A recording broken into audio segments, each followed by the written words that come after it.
About 3.5 minutes.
The Dorkening and all affiliated shows are not intended for anyone under the age of 18.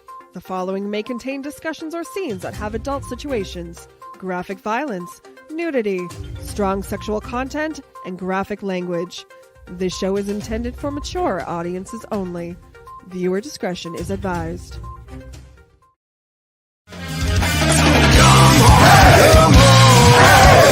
Step it off, break it down and lose it. Come on, follow us to the new revolution. Come on, step it off, break it down and lose it. Come on, follow us to the new revolution.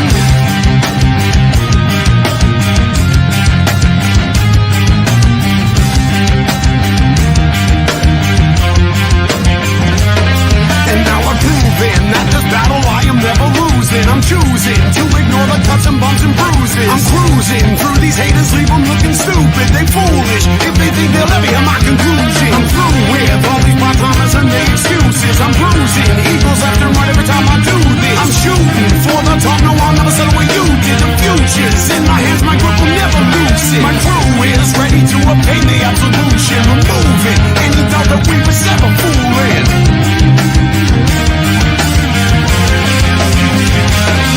So come on, step it off, break it down and lose it. Come on, follow us to the new revolution. Come on, step it off, break it down and lose it. Come on, follow us to the new revolution. Rise and shine, my sinners. When Father Evil starts his day, he gets a little deadly. Deadly Grounds coffee has the richest, smoothest flavor you'll find anywhere. It's sinfully delicious. Once you go deadly, you never go back. Order yours at getdeadly.com. Coffee's so good, it's scary.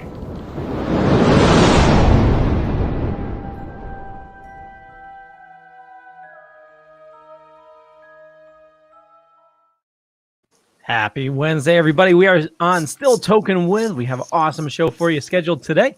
And as always, Ben, and you got a friend? I do? Where? Oh, him? Yes, him. No, it's a cardboard cutout. See? I just like having somebody next to me, and Jeff couldn't be next to me, so. No, why not? Where's Jeff? Where are you, Jeff? In the lab. In the lab. Yeah, I'm in the lab. Right, Bill? Yeah, you got to really figure out a better way of saying that, Jeff. So, Bill, what is that lab? That is the laboratory for the new Zombie Zifford film. And that big thing that's behind him is the Zombie Zifford maker for the laboratory. Oh, wow. No, that's not the show notes, Jeff. Yeah. I'm sitting on a big laboratory set right now. It kind of looks like the engine from the Enterprise in Star Trek. Well, could be. That's probably where I got it. No, I built it. It may be the space shuttle because that maybe I'll push a button and get rid of Jeff. Wow. Yeah, I know you've always wanted to do that, but I feel protected in here. It's a giant chute. I'm waiting for you to stand in there and smoke. Wow. So, Jeffrey, we have an awesome guest tonight. Would you like to introduce our guest? Sure. His name is Steve Matthews, Argyle Goolsby. Did I say that correctly? That is And there's another something kid or something like that. What was the other thing? right. Something like that. Blitzkid. What part of this don't Blitzkid. you get? Front man of the kick-ass band. Right. Good job. Oh, Argyle. We're going to call him Argyle tonight. Argyle, That's all what he's got up on the screen. I've been called way worse. So. Well, then you must be I married. just call you. I was going to say, and Bill is most of the time responsible. Right? Right. Right. He's so nice to us. I know, right? Right? It's Argyle, I'm nice. Very- To. You guys forget it. Oh, you're nice to Argyle, just not And us. Lou. Everything on that side of the screen. Oh. Huh. Leah, thank you switch for these having pictures around. I want to be on the good side. Okay, you want me to rearrange them? No, I'm just messing around. So, welcome to the show, Argyle. Hey, thanks for having me. Yeah. One of the most talented young men in the industry. This gentleman here? Well, it's definitely not you. Well, that's true. No, you're absolutely right. I mean, I did a little research on him. I had show notes, but unfortunately, we're in New York, and my show notes are on my desk in Mass. Like I said, talent, but not sitting on this side of the room. But I am sitting on the floor, so. Well, Right, you're still taller Well. than he is. I'll introduce you to my floor manager. You two will get along. Jeez. so Argyle, since we're missing some show notes on the other side there, would you like to introduce yourself to the people? Yeah, so I'm Argyle Goolsby, a.k.a. Steve Matthews. I'm a musician, artist. I've been doing a little bit of both since 1997, I guess, professionally. I started with a band called Blitzkid, and we toured quite extensively until about 2012. And at that point, we took a bit of a hiatus up until last year. And then we took another hiatus because of COVID. We're still on hiatus. But in the interim, I've done all kinds of artwork, graphic design, music composition, my own band, other bands, all kinds of stuff. So I just try to stay busy. And it sounds like, touching different aspects. You're definitely a very creative individual. I try to be, I appreciate it. I can't turn it off, man. You know what I mean? Like poor Bill, I'll call him all the time with like ideas or like, hey, can we do this? Can we do that? What do you think about this? And you know, it's just something, man. You know what I mean? Like I love to do, I love to create, I love to write, and you know, Right. sometimes it works out. And he's real busy because he's doing the track for the new series and all the Right. sound. Right. He's doing all the music for the Zombie Ziffit series. Right.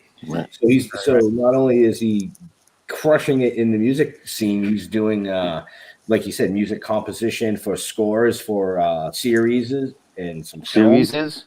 Series. Hey, listen.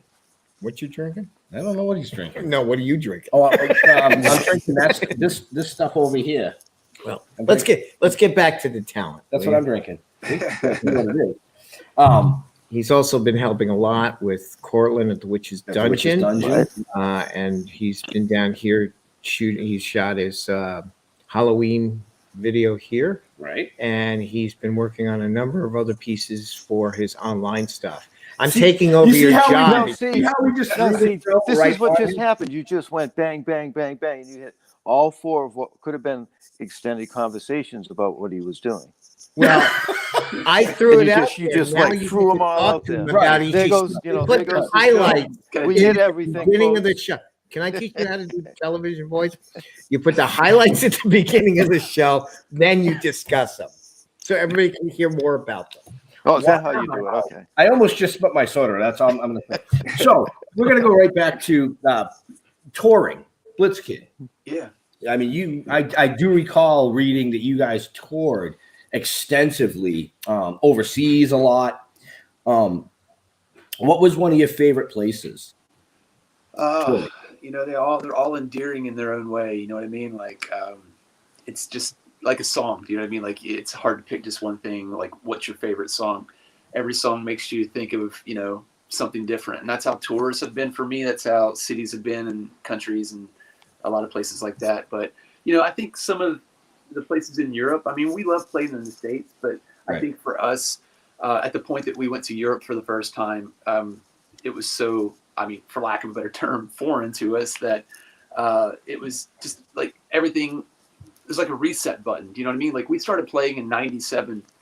And we were grinding it out here in the States, just, you know, in the just ramshackle van going from city to city. And we hooked up with a record label from Germany actually in 2004. And that was the point where, you know, we started touring overseas. So, I mean, we've been a band for quite a time before we ever actually, you know, hit that market. And that was always fun for us, I think, just because it's so different in a lot of ways than the States.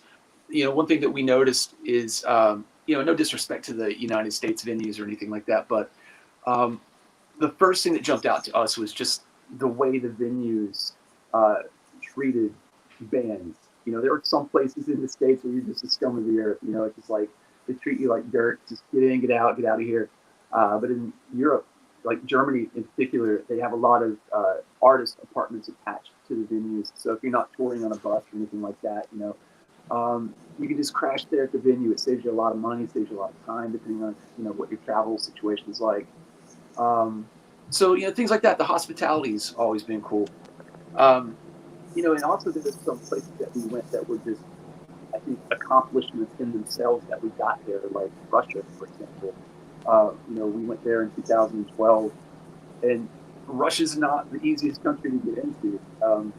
You know, at the time that we went over there, I don't know if you guys recall this because this was, I mean, it's a while back, but there was a band that had, I guess, gotten in trouble with the Russian authorities. They were a Russian band called Pussy Riot. And yeah, they had, I guess, started doing some demonstrations with their band. I guess they were like avant-garde, and they were doing a lot of, I guess, subversive stuff in terms of how the government perceived what they were doing purposefully. So the promoter told us when we got there, they're like, do not say that you're in a punk rock band at all costs. Just say you're in a Bon Jovi cover band. Say whatever you got to say. Don't say punk rock. Do not say the word punk rock. So we were sweating it when we got there, right? Like we get off the plane, and it was just this complete disorganized like immigration line. It was just no rhyme or reason whatsoever. And we were there for like 3 hours before we figured out what we were supposed to do. And people there like guards with like automatic rifles just standing everywhere. So we were like, this is going to be something else, man. Let's see if we get through. And we did. We got through. We played one of the best shows as a band that I think we had played. And that's actually on YouTube, too. If you go to YouTube and look up Blitzkid, I uploaded that show. It was the first show of our tour, our very last tour as a band. And we played for like 2 hours that first night. It was crazy. Like, they wouldn't let us get off stage, that's what you want, right? Yeah, exactly. Yeah. That is what you want. You want them to tear the place apart if you get off stage. Yeah, that is. That's in Moscow. That's a club called Club Relax. And it was insane. The crowd was so responsive and into it. Right, right. Leo, where can they find out all about this? You can find out in the show notes up above or down below, depending on where you're watching or listening to us. I figured I'd cue you in on that, seeing how last week we went almost the entire show without even mentioning show notes at all. As you can see, it took us a while to get on stage here. It's like Spinal Tap backstage. Yeah, I'll fast forward a little bit. Hello, Moscow. So, but it was crazy, man. That was like a great way to kick the tour off. And I've been back since with my own band. This was 2012. I went back in 2015 with my solo act. And I had much shorter hair here up front back then, but it was great, man. Like, Europe's always cool, Russia's cool. We've been in South America. We went there once with Slim Jim Phantom from the Stray Cats. We toured with him, his band. We did like Curitiba, Sao Paulo. It was a lot of fun, man. It's that's awesome. It's a vacation every day. It's right. Work. Don't get me wrong, but it's in our case, every day's Halloween because. Right. I was going to say, based on the style of music and your, just knowing you off the scenes, it's dark and I love it. And, yeah, thanks, man. Vampiric.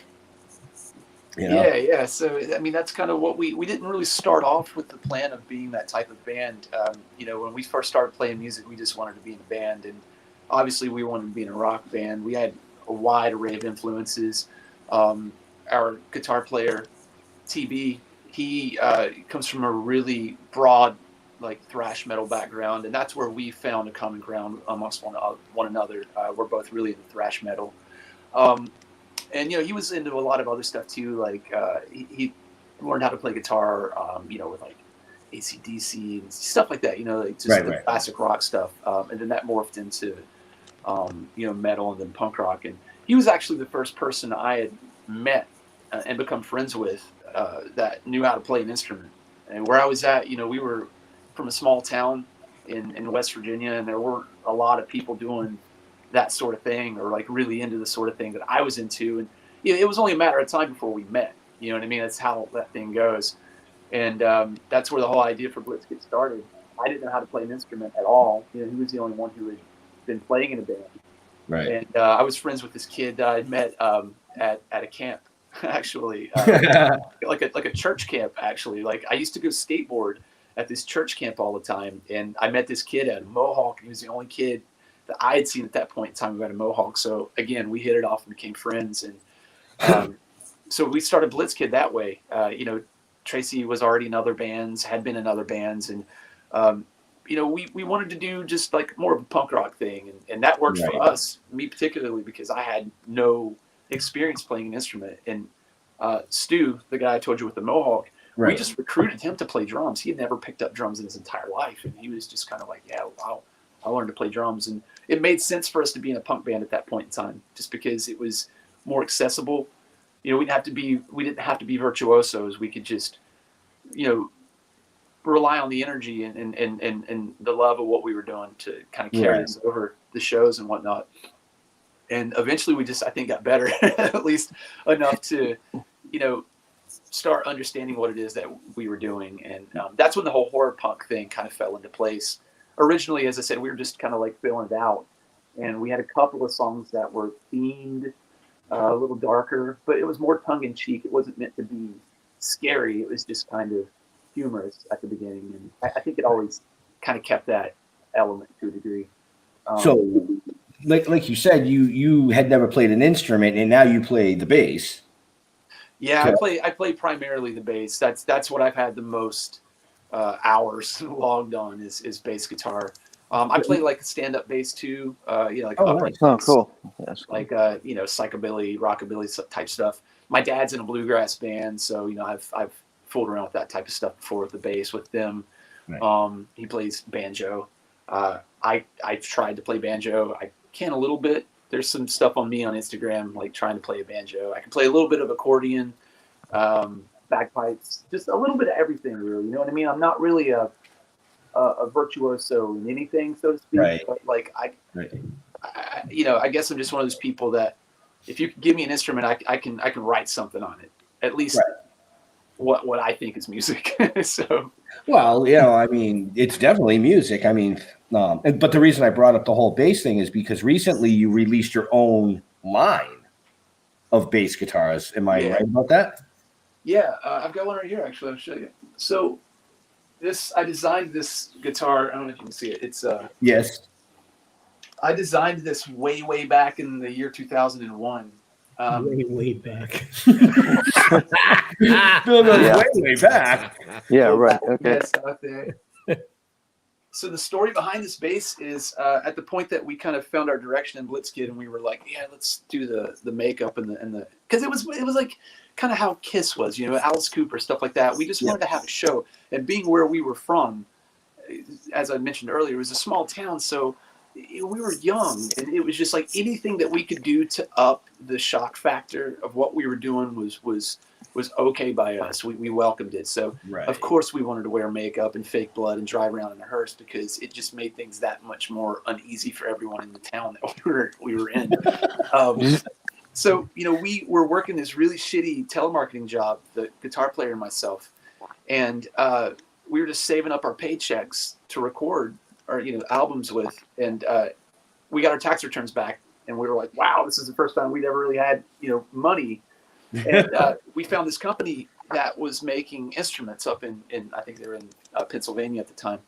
So we wrote them, and I designed this, and I'll show you the guitar too. It's this guitar I had designed for our guitar player at the time, and what had happened with that was we sent them the designs, and they got back to us with the prices, and that was the end of that. Right. We were like, okay, well, that was nice. Thanks a lot. Lesson learned. It's like, where's my diamond-shaped guitar?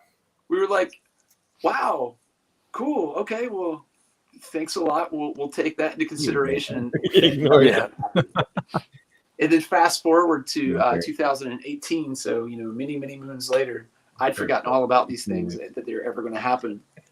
And I was in London, and I was playing with bass with a band there. And I was standing behind the merch table, and the crowd after the show was lined up to meet the singer. And as I was standing there, I saw this pretty young kid, compared to everyone that was there, holding what's called a Devastator. And that's the bass that Jerry Only from the Misfits plays. Right. And it's not a production model. He's never put it into production. Like Doyle put his guitar into production at one point, but Jerry had never put it into production. So I asked him when he passed me, I was like, where did you get that? He goes, oh, I made it. I was like, you made that? He goes, yeah. So I asked him if he wouldn't mind me looking at it, and he handed it over, and I was checking it out. And, I've seen a lot of good instruments, like well-made instruments that I've had my hopes up for, and then you play them, and it's just like womp, womp, womp. It's just, there's a lot to it. There's the aesthetic aspect of it, but it's got to sound good. Otherwise, it's just a prop. And, it looked like it was good quality. So I was just like, all right, man, this is good on you. He knew that I had this design for this bass because I guess he had talked to someone, and I mentioned it in the past too. And he said, send me the design and the specs, and I'll build one for you. I was like, okay. So I got home from the tour. He messaged me. I sent it to him, and I didn't hear from him for like a year. And that was it. Fast forward in 2019, I go back to the UK, same band, still playing bass, literally the same venue. I'm standing there before the show, and everyone's filtering into the crowd. And I see the kid, and I see him walking through the crowd, and I see this batwing headstock. And I knew right away, I was like, that's my bass. And the crowd parted. It was like something in a movie, right? He comes walking up to me, and it's just like, ah. And he hands it to me, and he's like, here you go, man. This is the prototype, and that's the one I just showed you. And Wow. I was like, I told the guys in the band, I was like, I don't know how this is going to sound, but I'm going to try it tonight. And I plugged it up, and it sounded awesome. And it was amazing. And like, I used the bass for the rest of the tour, and everybody loved it. I loved it. And, you know, he built it to the specs that my old bass was, just with a different body. And we just got into talks about doing production models. And that's what we did. We put 6 of these out, and then we've done 6 of the guitars and sold those too. And they're all handmade. And, Yeah. You can get them on our store. It says that they're sold out right now, but if you want one, you can order one. You just have to message me. And where can they find the store, Leo? Ooh, if you check the show notes up above or down below, depending on where you're watching or listening to us. Yeah. Right? So I'm going to have to record that and make it just a button I push. Definitely a one-time at Bandcamp story. I apologize. It's just a lot. I was trying to spare you a lot of unnecessary details. And No. I mean, honestly, Appreciate that. My guitar. I brought it up purposely. Bill wants to know when you're going to build his diamond-shaped guitar. whenever you do an Argyle Goolsby and TV Monstrosity puppet. Yeah. Anything's possible. Let's go. Oh, there you wow. go. That looks Now, like a that challenge. that was a great comment. That's very I good. wish I thought of something like that. Yeah, well, that's because you're the monstrosity. Sounds like a barter right there. We need some puppet avatars for the There you next go. Okay, we can make that happen. Yeah, man, let's do it. I'll bring you a guitar. You can hang it up at the shop there, and you can use it for whatever you want. You can turn it into a zip it. It may wind up that way, or I'll hit him with it, whichever comes first. Oh, you can definitely hit me with it. That's how I'm going to tune it. Why do you think I brought up the whole bass and guitars? I saw it was a few months back when he released that. And I was like, wow, that's fucking thing is sick. Well, they are very pointy, so if you hit someone with yeah. I'm sure there's some opening in some part of this mega studio that we can find a place for it. You know that. Yeah. We'll put right on the set of Monster TV. Jeff, you okay over there? Yeah, I'm good. Oh, all right. You're very quiet tonight. Yeah, Are you inhaling like Ziffit juice or something? What's going on? No, I'm good. Because it's kind of a little creepy. You try not to awake anything, Jeff? Yeah. So, it's all good. I hear noises and stuff, Well, you gotta remember, I mean, Argyle it's all good. filmed a Halloween special concert literally right across from you. And from the stuff that I've seen and the vibes that these guys put off, they might have left some karma over there that's just fucking with you right now. Yeah, we tend to leave stuff in our wake for sure. Apparently, you left him. Could you take him back? So, before we get too much further into this, I know, Leo, you got a video queued up. Oh, do I? Are you supposed to? YouTube? I have a couple. I have the video. I have the thing that begins with a T. Stop looking at my titties. Which one would you like me to play first? Why don't we play Argyle's video, The Unforgiven? Okay, sounds good. Argyle, would you like to introduce this? Yeah, I wish it was The Unforgiven. That was a great video. We did. Unfortunately, we didn't have the creepy old man like in the Metallica video, but this is The Uninvited. And that's what did I say? What did I say? Never mind. Oh, Leo, you got me all fucked up over here. No, it's okay, man. I just didn't want people to be like, wait a minute, what? So this is The Uninvited, and this video we recorded. This is for my solo band, which is. I should have known that. We did this in. Did you eat a gummy, Ben? 2. What's that? Don't pay attention. Keep going, boy. It's a music video of us doing crazy, creepy shit to some music that I wrote in the prairies of Salt Lake City, Utah, that we almost caught on fire. That's another story, but Okay. Here we go.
That was pretty bad. Is it over yet? Yeah, that was badass, man. I after we had met you at the Witch's Dungeon, you know, I do my research. I'm like, you know, oh, let me check these guys out and blah blah. And I started going through YouTube and watching a lot of your older stuff, and I came across that video, and I was like, oh, ooh, I like this. Rewind, play it again. Oh, I really like this. You know, but we'll get into more about that song later. Bill was actually, we were having a meeting yesterday, and Bill was telling us a little story about when you got married and who officiated your wedding. Yeah, so Vincent Price's daughter, Victoria Price, was the one who married my wife and I at the Witch's Dungeon back in 2017. So it was crazy, man, right? Like, we had been engaged for a while, and we were kind of looking at different places at getting married, and we had been going up to see Cortland for quite some time. I'd met Cortland just by chance from having moved up to Connecticut in 2015. I found out about the Witch's Dungeon first, and then I found out that he was doing movies. So my wife and I would go up there and watch movies on a regular basis when he would do those. And we just, you know, started talking and struck up conversations and became friends. And it just hit us one day. We were like, why don't we just get married here? You know, like, we always enjoy going there. It's a great atmosphere. And the cool thing about the Witch's Dungeon is like, it has its own atmosphere. And Bill knows this. It's like, no matter where it is, it's the Witch's Dungeon. And he wasn't necessarily in his own space like he is now, but that feeling of what the Witch's Dungeon is was there. And we just really, really liked that. And, you know, we brought it up to him, and he was super cool and you know, all about it. And it just so happened that Victoria Price, he had been in talks with her about coming in to be the guest that year. So he's like, if you do this around Halloween, which is what we wanted to do anyway, he said we could probably work it out to where she could officiate it, where she's a, you know, JP, justice and peace, and it all fell into place from there. And then that's kind of how I met Bill, right? Bill, that's how you and I met. I'd seen you at the dungeon a couple of times before, but I think the first time that I met you, Bill, was when Victoria was there. She was, I want to say she was a guest, or she was. She was shooting here, and then I brought her up there. Right, because you were doing, I remember you had the Skeksis sword, and you guys were celebrating, I think, Cortland's 50th anniversary. 50th anniversary. 50th. Because that was the night that she was, you know, being a guest, I guess. Right.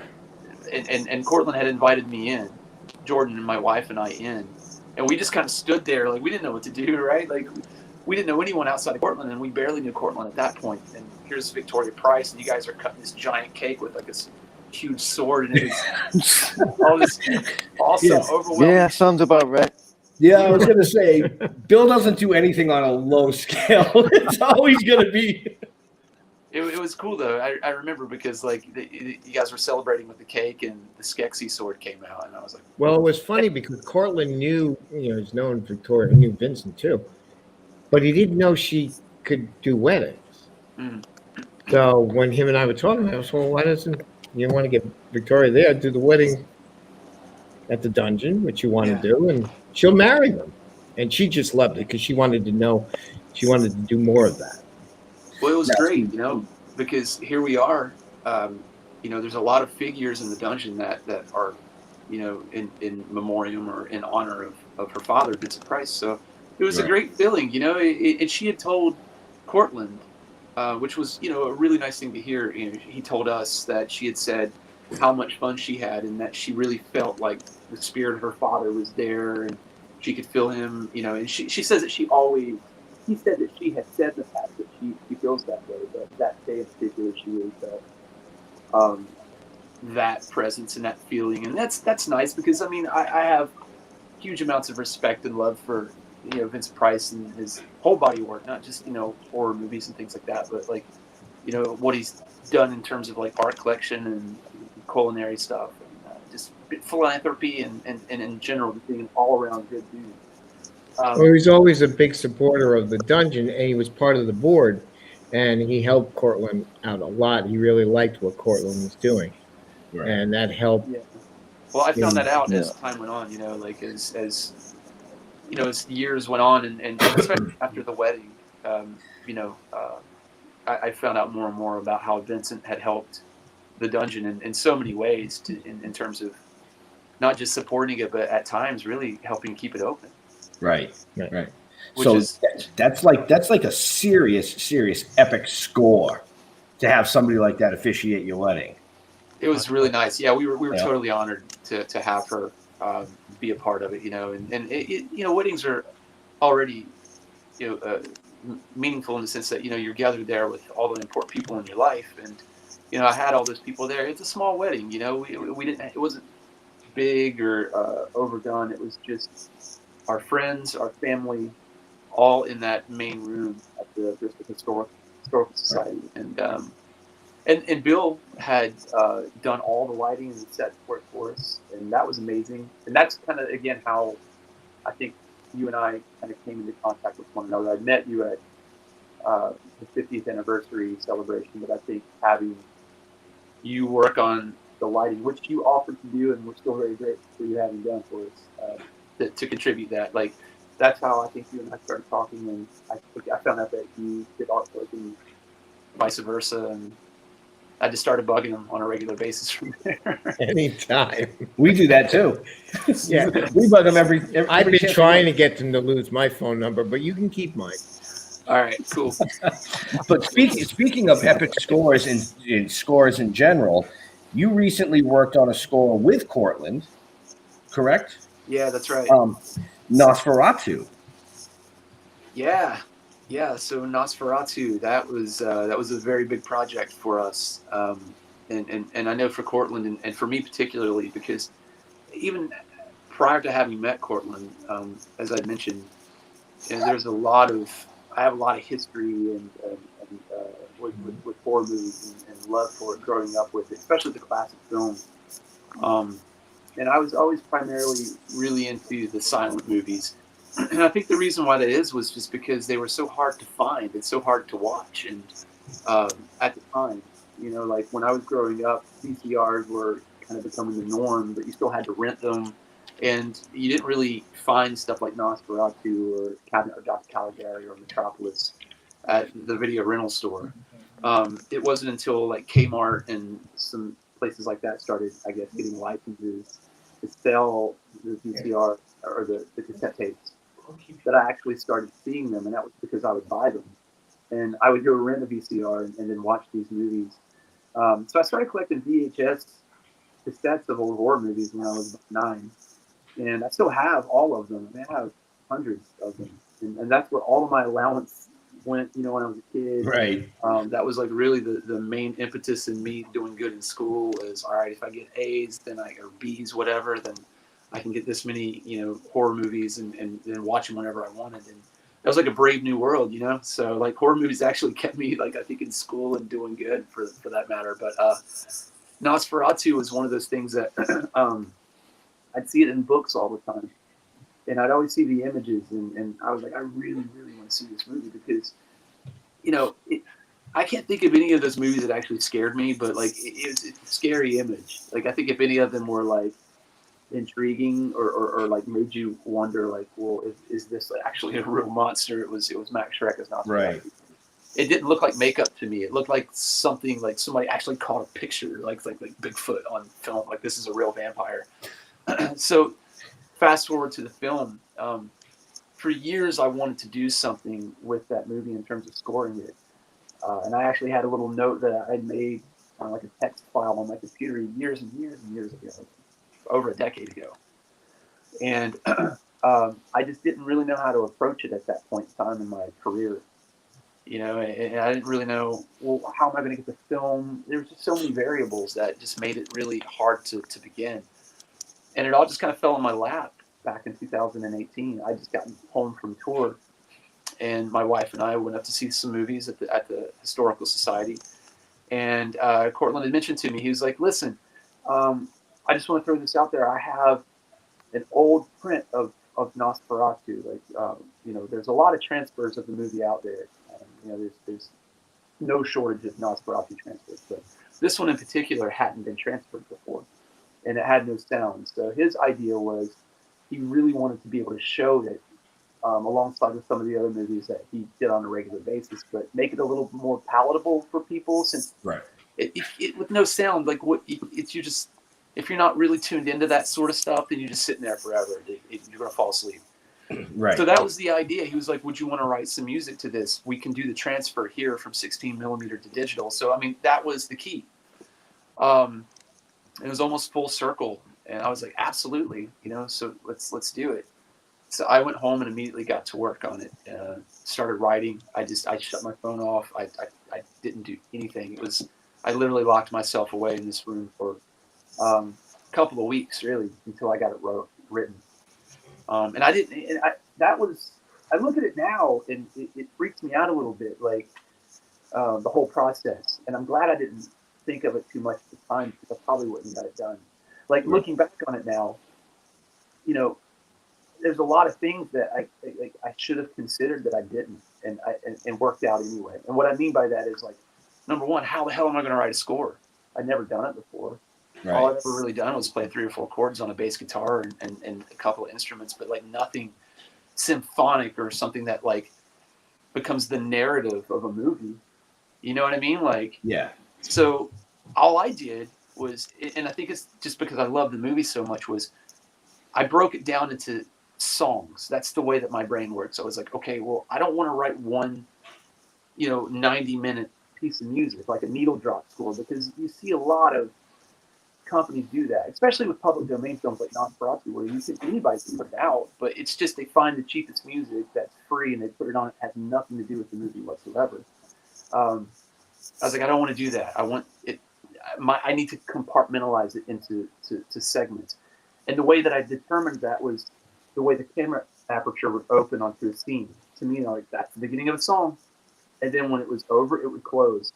So I started writing out piece by piece what was happening, and then I would look at the words and just try to go, all right, well, what can I make out of this in music?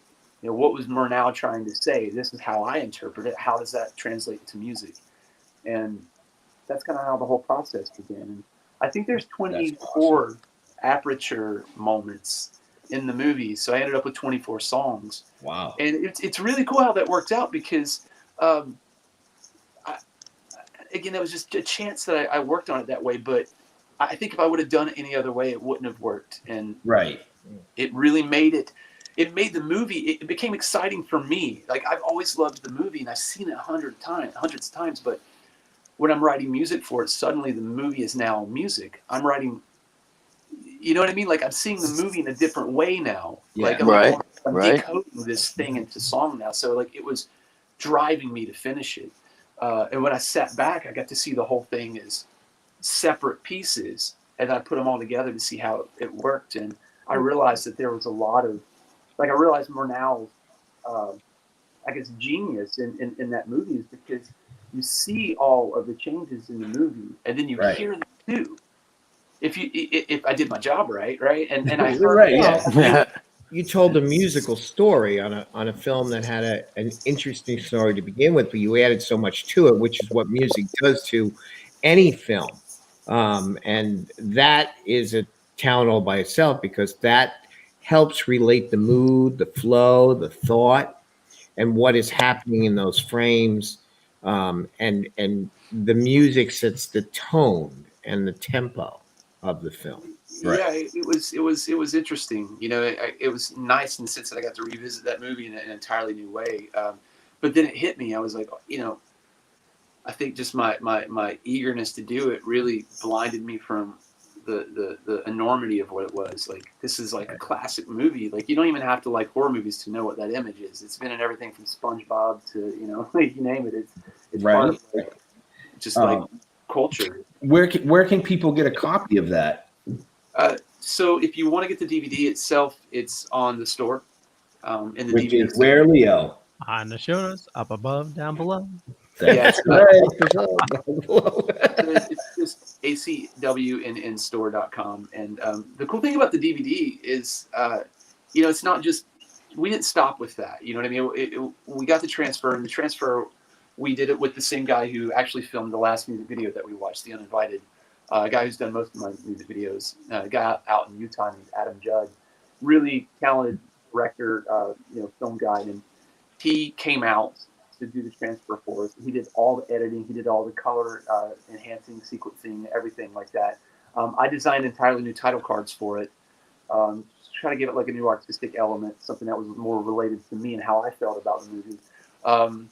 I did a commentary on it, so there's like a whole full-length commentary on the entire movie as a special feature. And we did a little special featurette, like a making of, which we document the studio time that I had booked for, recording the music, as well as the transfer. And we have interviews on there as well with myself, with Cortland, and yours truly here, Mr. Bill Diamond. He contributed some thoughts to the whole process. We just talked about the movie, and all the great elements of it. And we have Tom Savini on there. And one really cool aspect of it, if I can keep going on about it for another minute or so, is we got Mark Hamill from Star Wars and the Batman animated series to do an exclusive intro to the movie at the very beginning. So this has a lot of stuff on it that, if you have Nosferatu, if you have this film, I mean, if I do say so myself, this is hands down probably the most feature-rich, thought-out version of the film out there. I mean, it was a 2-year labor-intensive process of just laboring over detail after detail after detail. He said 2 years? Yeah. Almost, well, because the pandemic set us back. You know what I mean? Well, yeah, 2 years. I'm just thinking because recently you came on board to do another score for somebody. Oh, yeah. Being us, but we don't have 2 years, so. I'm just kidding. Feels like it. And we definitely want to thank you. We want to thank you for adding your amazing artistic touch to our project. I'm happy. Absolutely.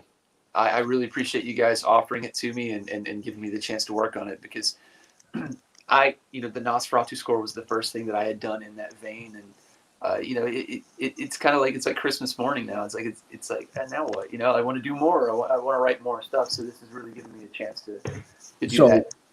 We have a special treat for people that are actually still watching, which is actually quite a few from what I can see. We're going to release the official trailer for episode 1 this evening. I thought it was issues. Well, issue 1. The only issues I have is you sitting there asking if it's an issue. Do we have that trailer queued up, Leo? Oh crap! Do I? I don't know. Come on, What the hell's in your cup? I had faith in you. Yeah, I do. Okay. Bill, would you like to introduce it since it's Well, the great music by Steve Argyle Goolsby. And our team here has put this together, so hopefully you all enjoy it. Awesome. If your world was turned upside down, what would you do?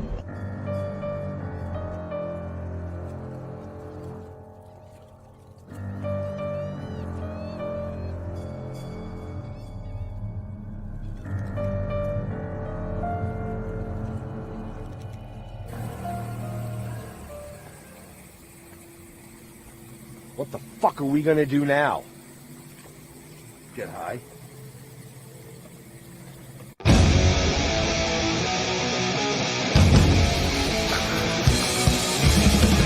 We are the watching. We are the waiting. We are the remnant, host of vengeful souls forsaken. We'll show no mercy. We'll show no kindness. We'll strip your flesh and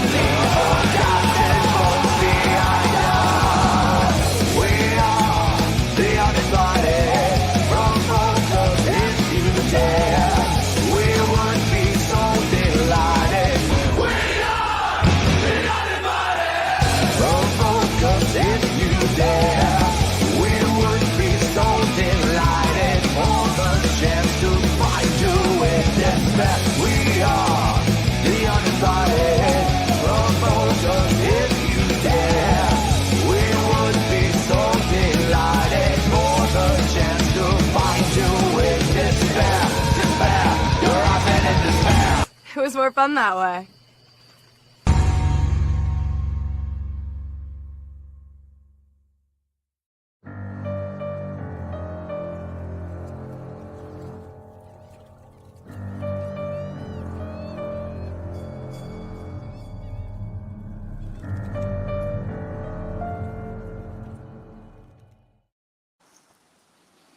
Did that say coming in April?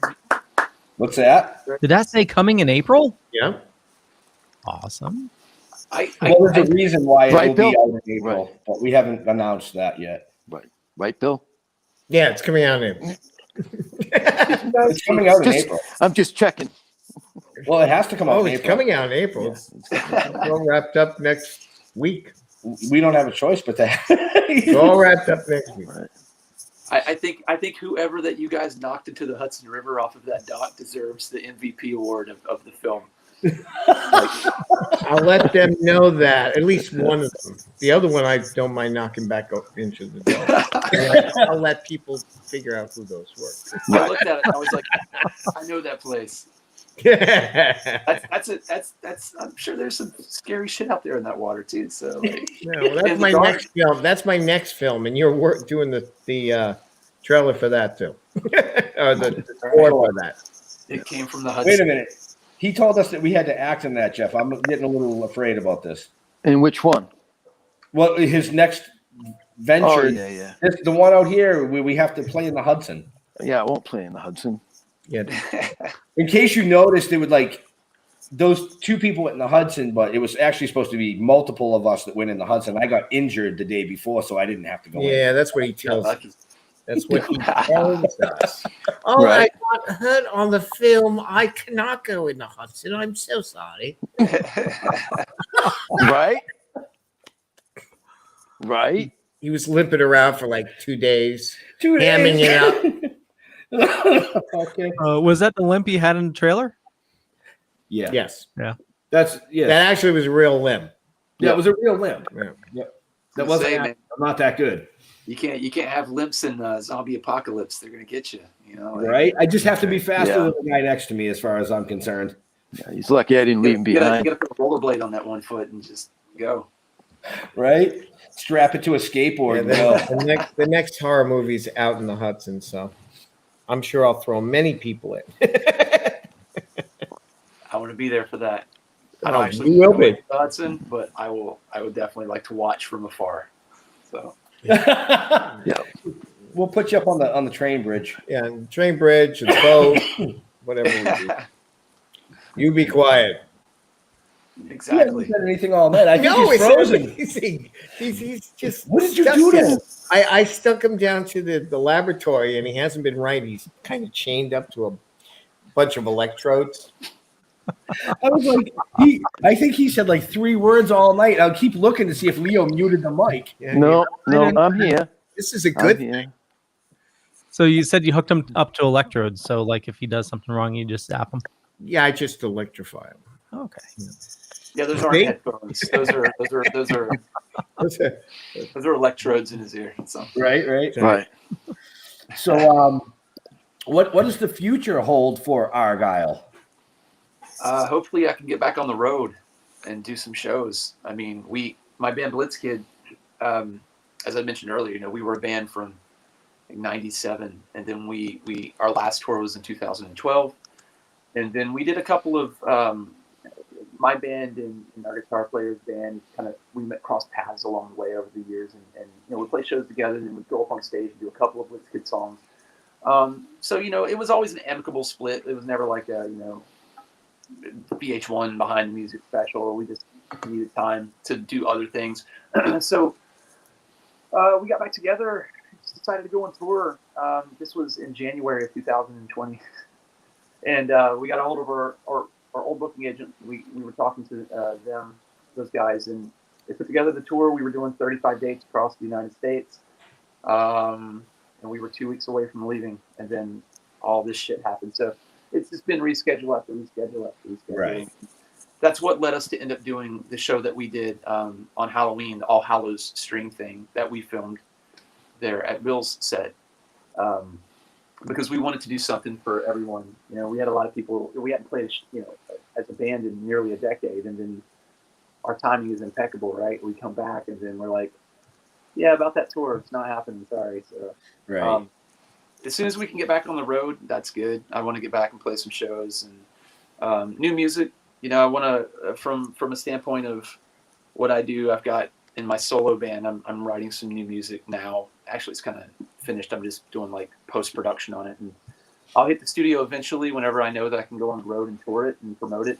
I don't want to put out an album and just like not be able to do anything with it. So, and then other scores, I want to work on more scores. Cortland and I were talking about doing a couple of other ones. He's got some prints of like Cabinet of Dr. Caligari and the Golem and stuff like that. So eventually get back into that, working on stuff for you guys. I just got to get my studio set up and finished, and it's almost there. I'm just kind of at the point right now where I still need to go places to do what I need to do. But after the last score that I did, I realized, most of it was done MIDI, like MIDI instrument-wise. I was like, I can do a lot of this stuff at home. I don't really need a soundproof room to do a score, or to do what I'm doing for you guys. So that just takes a little bit of, setup to do. But now that I know what I'm doing and what I need, it's just processing. That's it for me, really, and whatever else happens in the meantime. Well, we appreciate all that. You know what I mean? I love the music. I don't follow any music. I'm just, I'm just. Well, no one follows you either. No. No. I just want to see if he's going to say anything tonight.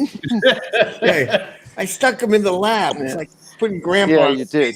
Yeah, you did. Yeah, I don't even know. It's like, Wow, yeah. I've never seen him so docile. Yeah. Yeah. Did you leave him liquor or something? No, it's all up here. I don't get it either. See, Leo, doesn't he seem like off tonight? He does.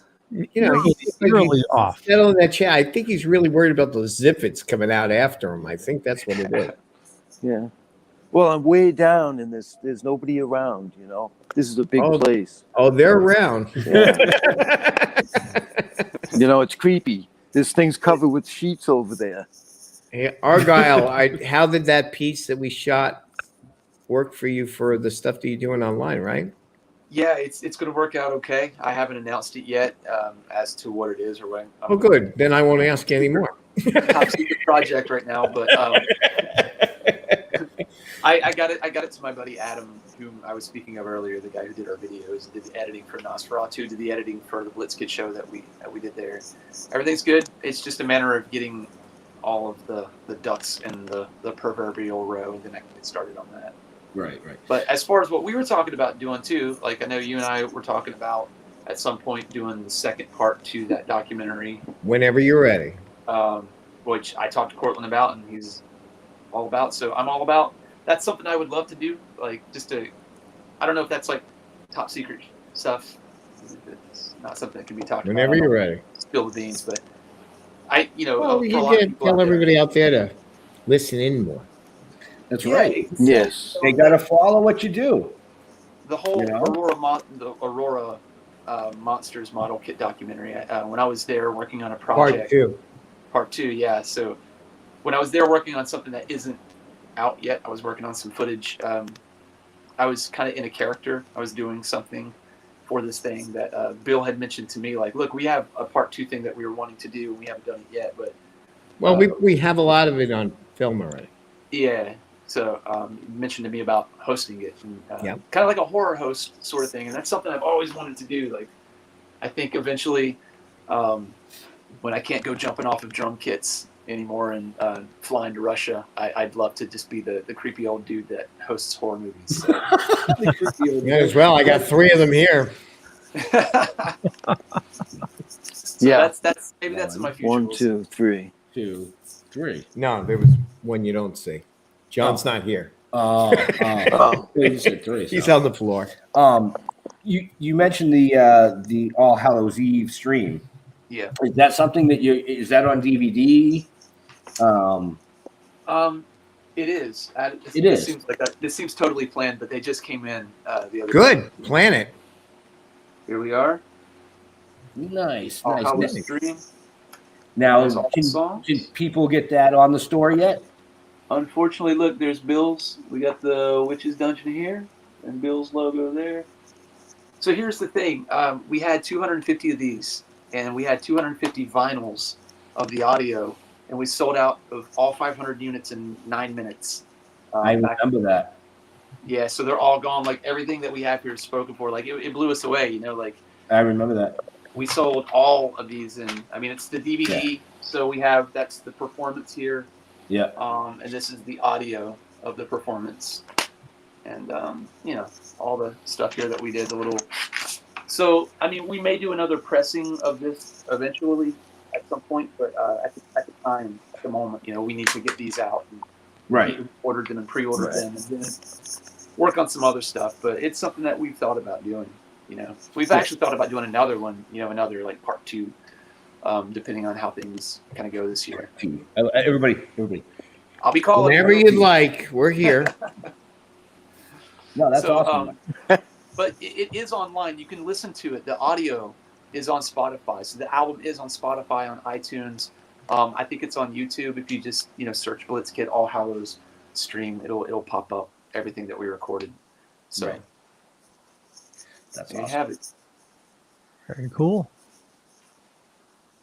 I'm just looking. Boy, look how quiet it is. I'm looking at both of them. Even Leo is like, and Zip Zombie and Zipland over there. Yeah, there's something. I'm telling you, there's something about this place. You've been in it all for the last 5 days. I got to tell you, the first time I went there, when we were filming for the All Hallows stream thing, because we were originally going to do it at Cortland's, and then he moved to the place that he's at now. Right. In Plainville. And so, we'd already set up, the production or started production on it. And he's like, I'm moving. And I was like, oh shit, what are we going to do? Right. And that's when the original plan was for us to set up in the lobby.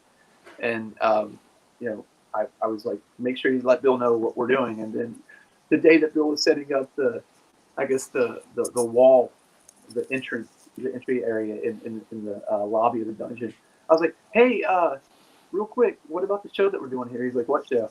And that's when I was like,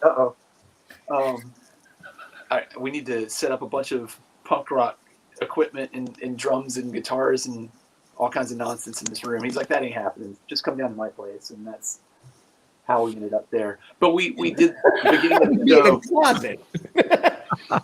We did the beginning of the show. We had one drummer in the bathroom. Yeah, it would have been upstairs. Crazy. So I really appreciate you letting us come down there to work on it, because that really saved the whole thing. We were sweating bullets there for a minute. Like, what are we going to do now? And when we got there, I'd never been to the Bill studio, right? And I remember walking in. It was like seeing Pee Wee's Playhouse for the first time as a kid. I was just like, what the hell is going on in this place? It's like a giant dragon hanging from the ceiling, and there's like a forklift with coffins riding. It was like the last scene in Indiana Jones. I was just waiting for the Ark of the Covenant to come out. We have that here. It's probably. I believe you. I believe you wholeheartedly, man. And like I said, I think half of that day was just spent with us wandering around like Charlie in the Chocolate Factory. So it's fun. I got him in the prop department. He goes, "Can we use this? Could we use that?" Right. He goes down another aisle. Could we use this? Down another aisle. Could we use this? Yes. Yeah. It was literally like going to Home Depot with those big carts, and but with like when you're at Walmart and you're like, I need this. Oh, I didn't know I need Q. I need that. I need this. It was that whole thing. It was just like shopping for random creepy antiques. Oh stuff. Yeah, right. Oh, we did the same exact thing when we set up our first set here to shoot on. I walked in. I'm like, well, that's really cool. And he goes, well, yeah, we can use that. And he slides it under the set. I'm like, oh, well, can we use that? And he's like, yeah. Yeah. I'm like, fucking yes. So yeah, you're right. It was. It's like walking into Home Depot or Walmart. Bigger than Home Depot. Yeah. It's bigger than Home Depot. Yeah, it is. That's why I kept going. Yeah, actually, we're like 500 feet away from him. Yeah, he's way. Well, at least he left the lights on. Yeah, we're in my office. You know where that is. Yep. And he's down where you filmed. So he's All by myself down here in this. Well, I didn't say you were by yourself. Yeah, that's what I mean. Creepy place. But we are getting close to that time. So we got any last questions out there, gentle boys? No questions in the comments. It's been a lot of just comments about the show. Yep. A lot of highs and good stuff. Good. Yeah. Poor Jeff. Poor Jeff. We saw that. Everybody saw that. We'll throw them Yeah. pennies. Don't worry. Yeah.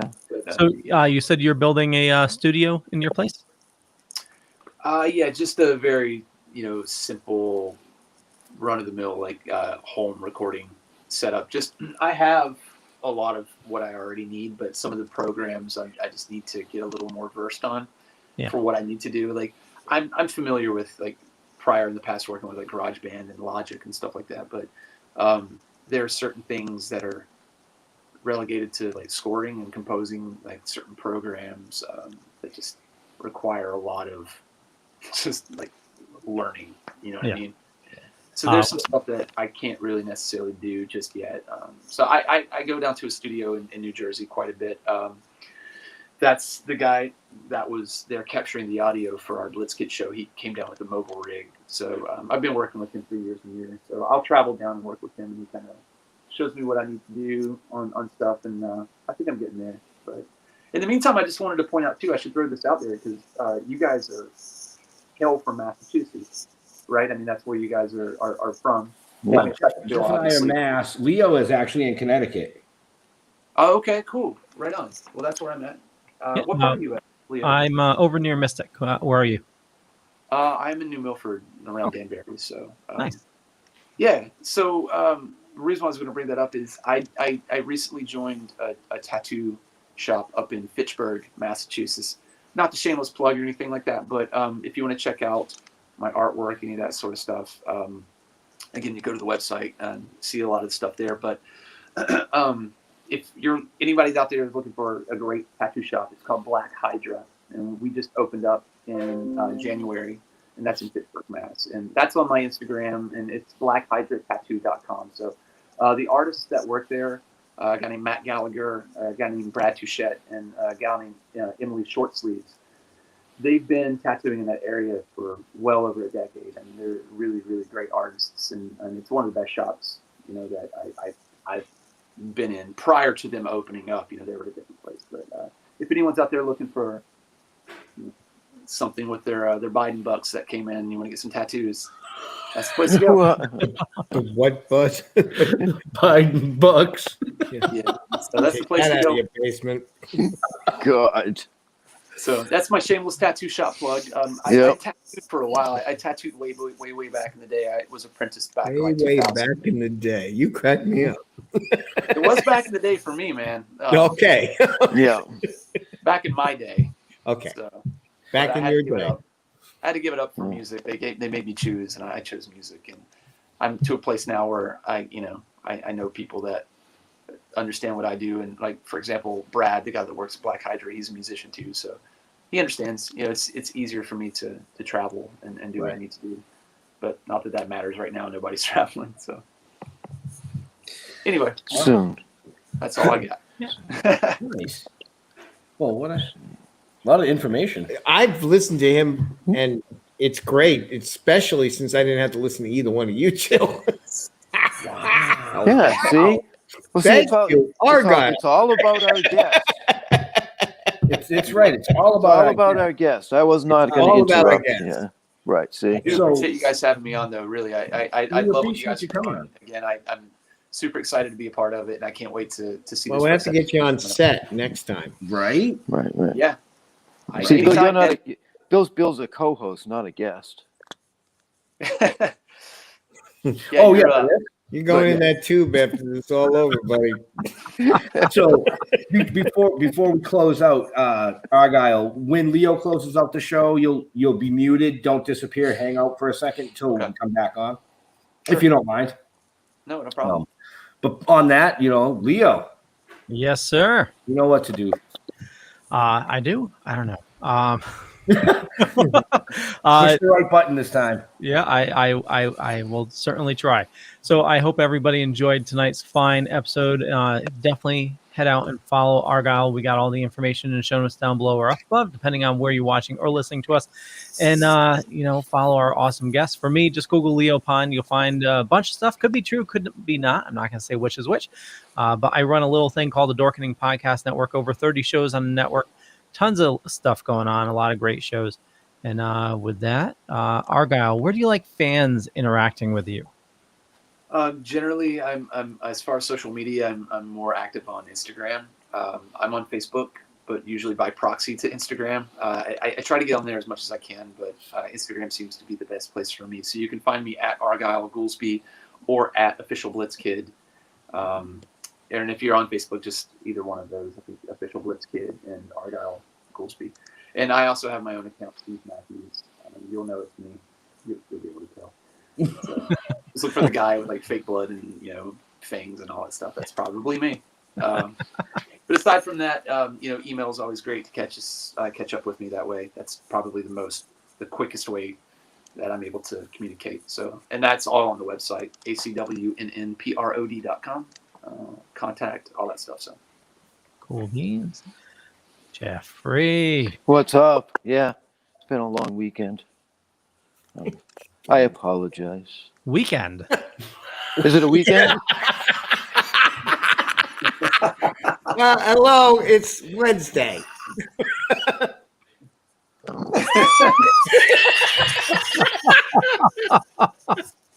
Hey, you know what? I think there's one too many people on this podcast, and I think it's you. Yeah. Yeah. Maybe. I'm high. We couldn't tell, Jeff. No. I think Sean over medicated those gummy worms. Oh, is that what it was? Is that what it was? Yeah. Oh, well, you're going to wind up in that tube tonight. I kind of figured something was right. I kind of show a picture of him going. Right. I just have to say this. I kind of figured something was up because when the video was playing, I know you guys can't see it, but I can see like all the cameras going on, and I see Jeff go like this. He's like grabbing something in midair. I'm like, what's going on?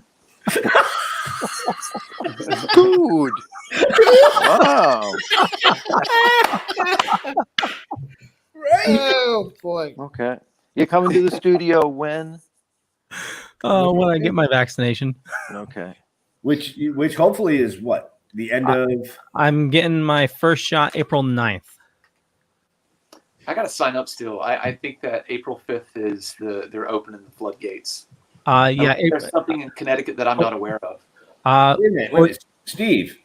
Oh, Argyle, you've been to the studio here, right? Yeah. You don't need to get the shot with all that. I'll shoot you. All that shit that we roll out there. I'm just kidding. I'll shoot you. We have guards. You could definitely social distance at that place. I mean, look at Jeff. Poor Jeff's like as distant as you can get over there right now. I'm good. He's about 500 feet away. Yeah. Just real quick. Yeah, in Connecticut, for your age group, April 5th. Cool. Right on. Yeah. And when I had to sign up, took me probably about 5 tries. The system was a bit overloaded. Well, I'm actually getting mine over in Mohegan Sun. We got a laboratory here. We can fix you. Yeah. Nothing can fix me. Well, I don't know. Places don't want to be alone down here.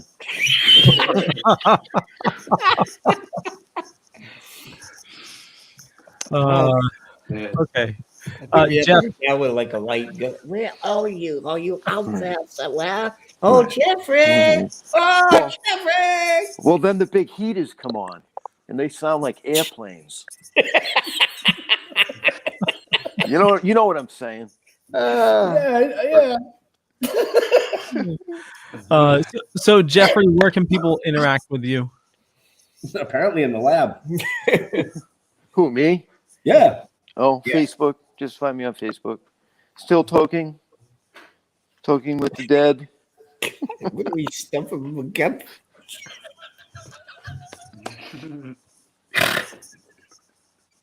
What the hell did you do to him? Yeah. It was like something that came out of like a mix basket. Like a, Did we prop him up in the lab or something? You said you were going to go set him up in the lab, and Well, all of a sudden Richie you and I can't went run. down there. He's been like his laboratory equipment around. What do you? He's just like, did you duct tape him to the chair or something? 'Cause probably he's like is. moving. It's like one of those things that are bloated. Oh shit. Okay. Anyways, That's the most action we got out of all night. I just have to say, whatever he's on now, I think is better when you got him on the vodka. Yeah. You're not taking any more of that stuff. It's going to be just whiskey. so yeah, you can find us on all social media websites. Still Toking with the Dead, or you can head over to stilltoking.com, where you can really find out everything that's going on that we're doing, from the filming with some people to our awesome guests like Argyle and so many others, to the Dorkening. What am I on? I'm on my way out the door.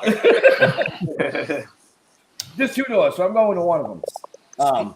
Hey, Steve, thanks for everything you're doing for this miscellaneous group here. They're like misfit toys in the middle of a room.